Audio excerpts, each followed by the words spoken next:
I'm going to show you guys. Yeah, it's right on time, right on time. My guy Terry Richardson, tune in, man. How you been, bro?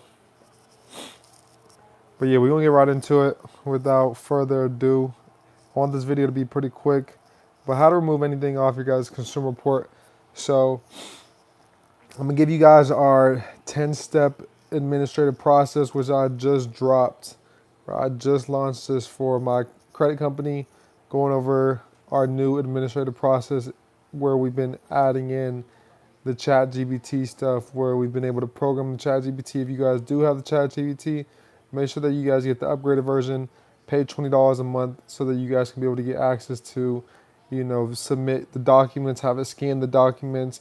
Once you have it scanned the documents, know what to input, know what you're looking for, put in your story, put in your situation, and put in the consumer law codes that apply best to your guys' situation. I'm making a video where I'm going to drop for each one for charge off, for collection, for repossession, student loans. I'm going to make a video where I'm going to list basically the best consumer law codes for each one of those derogatory accounts. Drop a 3 in the chat box if you feel that would be beneficial for you guys. Also drop something that you guys are all grateful for prior to getting into this call, man. Let's express some gratitude really quick. What are y'all grateful for? Let's get the likes up on this video. Peace and blessings. I'm grateful for each and every single one of you guys tuning in. I'm grateful for the results that are taking place in our community. And I'm grateful for people getting past that limiting barrier that they put upon themselves. And we're growing and taking steps forward to the places that we're looking to go. So I'm grateful, man. I'm grateful. I'm grateful y'all are doing the inner work. All right, step number 1 is pulling the consumer reports. So if you don't know, you can go to annualcreditreport.com, you can go to Experian.com, Equifax.com, TransUnion.com, and you guys can get free reports through there. You guys can also go to which they don't show your actual credit score through them, but if you guys are looking for your credit score and the most accurate credit score, I would go to Identity IQ. Step number 2 is to identify the violations using the big 3 subchapters. I always list the big 3 subchapters as Equifax, Experian, and TransUnion. Those three subchapters will help you guys literally get any removal of anything off your guys' consumer report. But above all else, all the Title 15. Right, Title 15 is what's going to help you guys as commerce and trade. And then within Title 15, you guys want to check out Chapter 41, which is the Consumer Credit Protection Act. Who here, drop in the chat box, drop a heart in the chat box if you guys are familiar with the Consumer Credit Protection Act. That's Chapter 41 within Title 15. So now we're talking about consumer law codes, U.S. codes. These are different from UCC codes. These are U.S. codes. All right, and then step number 3 is to create an FTC report for each violation. All right, so step number 1, pull the report. Step number 2, identify the violations using the big 3 subchapters. Step number 3 is to create the FTC report. Step number 4 is we want to create a CFPB report and an FDIC complaint as well too. So this is kind of going back to that FTC and CFPB sandwich that I showed you guys, which got tons of people removals. I've seen some people get student loans removed. I've seen people get many collections removed, so on and so forth. So you want to create that FTC in step number 3. Step number 4, you want to create a CFPB complaint for the creditor, for the reporting agencies, and for if there's a debt collector, the debt collector as well too. All right, family, let me know if this is beneficial. Let me know if this is helping you guys. Give me some feedback. Let's get the likes up on this video. I appreciate everybody tuning in. And later on tonight is Sunday, so we're going to be doing, we're going to go live in our Discord in the chat box or in the channel. There's a section where we could chat. So I'm going to allow you guys to unmute yourselves. I'm going to allow you guys to ask any question. We'll do a Q&A, and we'll be able to help you guys more in depth with any process that you guys are looking to get done. Step number 1 was to pull your consumer report. So you can go to Identity IQ, you can go to annualcreditreport.com, and with ChatGPT, so for step number 3, let's say, step number 2 is to identify the violations. Step number 3, when you create the FTC report, if you need help with the description, you could have ChatGPT scan your consumer report and tell it to identify any inaccuracies on your report, tell it to look for the payment history on your consumer report, see if there's any payment history that is not accurate, if there's anything that's reporting differently through Equifax versus TransUnion. What's up, bro? Go ahead. Will you just move me off from camera? I'm not gonna put you on my camera. Will you just move it? Can I move it? Yeah, you're good. All right. Step number one, identify what was the name of the agency for number one. So yeah, I'll just answer that. I just seen that right now. And then step number two is to identify the violations. So use the FCRA, FDCPA, Truth in Lending. Those are the big three subchapters. Step number three is to create an FTC report. So I'd have, once again, ChatGPT scan my consumer report and have it look for any inaccuracy. You guys can also review it. It's very simple in terms of what I'm putting into it to scan the documents. I tell it scan through the consumer reports and specifically with blank accounts, find me anything that does not match for the following accounts, such as the amounts owed. So make sure all of the amounts are the same on each consumer report agency. Attention to the date of the first delinquency, the date of the last payment, and all payment history. Scan through and tell me what does not match. That's what I'm telling ChatGPT to do to my consumer reports. I'm looking for anything that's inaccurate on my consumer report. If there's one inaccuracy, look up 15 USC 1681I. They must remove that account if there's anything that's inaccurate. Also go into the congressional findings of the FCRA. They have a grave responsibility to report fairly and accurately. The banking system is dependent upon fair and accurate credit reporting. To be dependent upon something means that you cannot live without it. So the banking system is literally, cannot thrive or survive without accurate and fair credit reporting. Congressional findings of the FCRA is also a statement of purpose. It's not a declaration of purpose. And the reason why it's not a declaration of purpose is because Congress is leaving it up to us to define what is factual and to find that evidence as well too against these consumer report agencies. All right, so step number 4 is to create that CFPB report, because I like to also include the FTC report within my CFPB report because it allows you to upload some documents. So I'm creating that FTC report in my CFPB, and then also an FDIC complaint. When I submit that FDIC complaint, I just uploaded a video onto our membership level. So if you guys are part of the Billionaires Club or above, I showed you guys how to create an FDIC complaint against any corporation. I showed you guys to put in their EIN number, and you guys could actually use ChatGPT to find their EIN number as well too. Step number 5 is to use AI to draft a notice of dispute. Now we want to put them on notice. In our arbitration agreement, in the arbitration clause, it tells you before we go through arbitration, we must put them on notice of any inaccuracy, any unfair reporting, etc. We must first put the creditor and the consumer report agencies on notice before we can even think about filing arbitration. So a lot of you guys want to file arbitration, but have not yet put them on notice. So we must put them on notice before anything, and we do that with our notice of dispute. And you could use ChatGPT once again to help you guys draft that up. And step number 6 is we're going to actually mail out the documents. I like to send things off certified mail. Now I know not everybody's in the position to do so. So if not, you guys can pay $1 or $2, and you guys could also do that through LetterStream without even leaving your guys' home. So it'll mail out everything for you guys, through the U.S. Postal Service without you guys actually having to leave your guys' house and go to the post office. So you guys can do that through LetterStream. That's step number 6.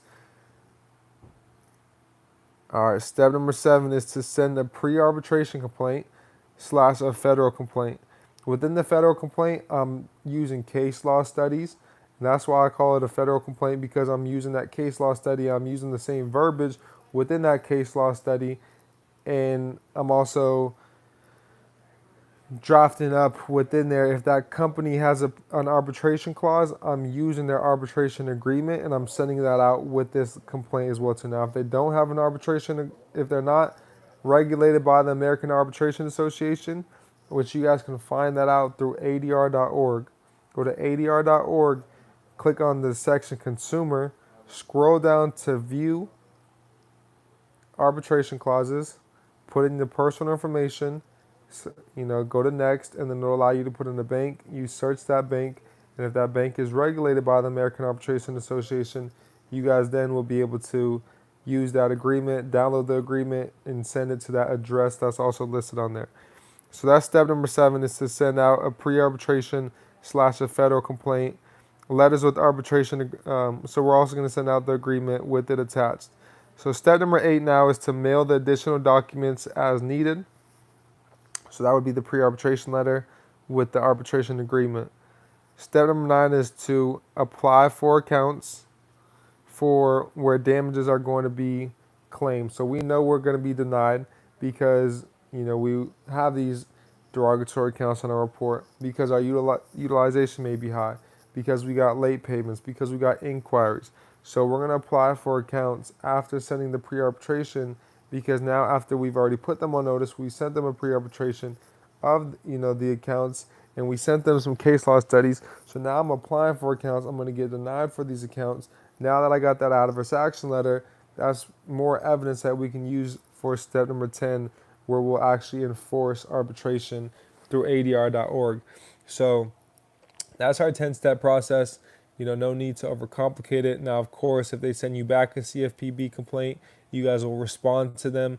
You don't just want to send out one and expect it to be removed. If they state that it's accurate or that it's verified, I like to send out a letter basically requesting their methods of verification.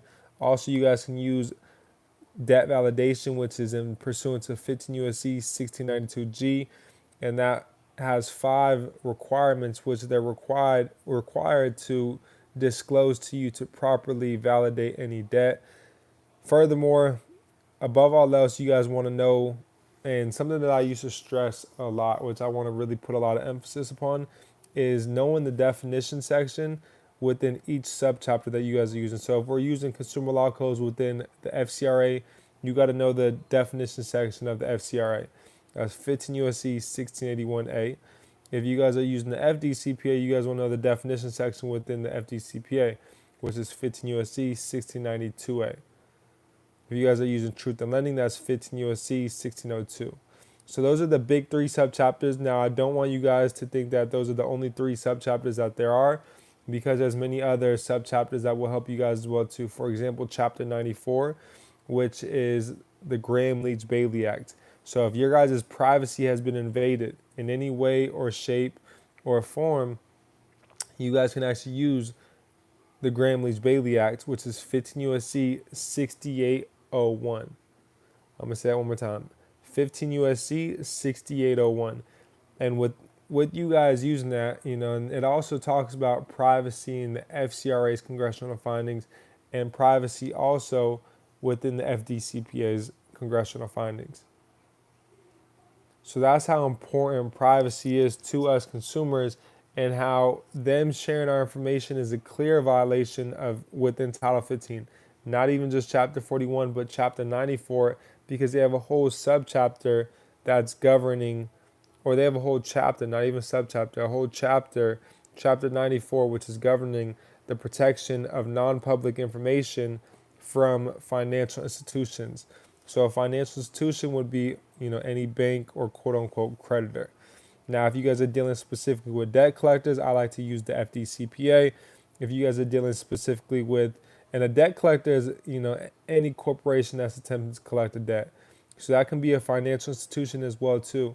If they've reported that account as a charge-off, if they reported that account as a collection, if they repossessed one's vehicle, if they, are taking you guys through the eviction process. Now, if we're disputing things in terms of what's on our consumer report, and we're doing it with the consumer report agencies, I like to use the FCRA and truth in lending. Right, the FCRA stands for the Fair Credit Reporting Act, and that really tells you guys everything that you need to know in terms of the reporting of one's credit. Somebody was not being fair while reporting credit, so therefore Congress put in place the FCRA, and this was back decades ago, late 60s, early 70s. So this isn't something that's fairly new. Millions, hundreds of millions of consumers, have been going through and been violated within the FCRA and all of these subchapters that we're referring to. And then truth in lending, somebody was not being truthful throughout the lending process, so Congress passed truth in lending. So once again, family, in terms of all these accounts, I'm going to put together a list of which consumer law codes I feel are best.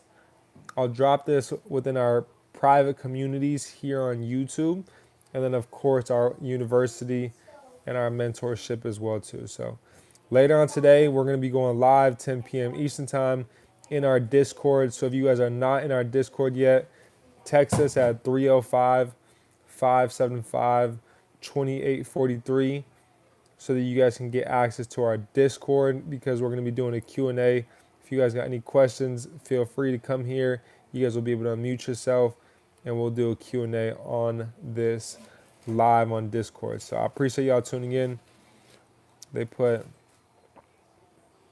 side jobs for cash on my profile. Yeah, they put a lot of information that isn't always accurate. And with that being said, you guys can use that to get it removed. Yes, I'll see you in the Discord, brother.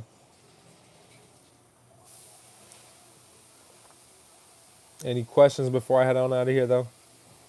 Do you believe in Jesus Christ? Let me know if you still here, Amon. I'll gladly answer that.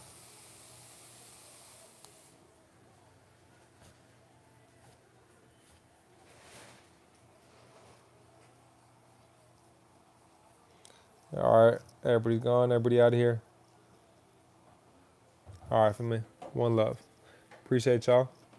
Stay blessed, and I'll see you guys in the Discord for the Q&A later on today. We're going to be doing our financial literacy blueprint, which we're doing every Sunday. And I'm going to get back to my Wednesday calls as well, which I have here on the YouTube. If you guys look at my channel, I believe it's 11 p.m. Eastern time. Every single Wednesday will be live. 10 or 11, one of the two, will be going live those days. And my goal is to be going live 2 times a day on the YouTube channel. So I got my assistants going through, doing some SEO, seeing what information most people are searching up so that I can be able to come and provide the most value for the masses. So if you guys got questions, if you guys want me to go through a specific video or process for you guys, let me know as well too, and I'll gladly do so for you guys. Other than that, I appreciate you guys. It feels good to be back home, in America, back to the grind, man, and, just back to the roots. Time to get back to it. So I appreciate y'all. Stay blessed. Let's keep doing the work. Peace and love.